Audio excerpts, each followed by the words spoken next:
Of the 20,000 some odd collection of postcards, the cards selected for this gallery were chosen to illuminate early 20th century experiences of travel.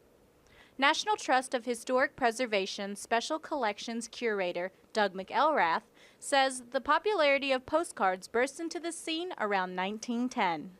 In fact, they may be the equivalent of the tweets of 1900 because of the very limited space you had to put your message, and so you had to come up with a very compact message, and also realizing that the local postmistress in your little town was going to read it when it arrived because it was there for all to see.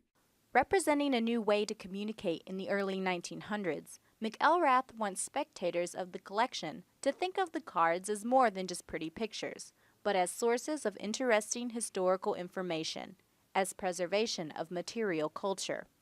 He said postcards can be seen as a primary source of history. And so it's really questioning what the postcard is telling you, who made the postcard, what is it purporting to show, what's being left out, how is it altered, all these kinds of kind of almost like detective questions that you would put to any historical source. Special Collections curator Joan Archer says that the University of Maryland is definitely in the top 5 for postcard collections, and soon their collection will be expanding by about 1 million cards.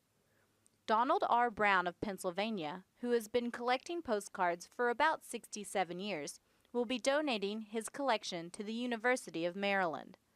The donor has even formed a research institute in Myerstown, Pennsylvania, dedicated to using postcards as evidence of social history, she said.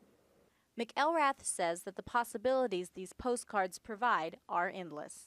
We have an incredibly rich resource that students and faculty and researchers from all over the world will value because of its sheer size and diversity.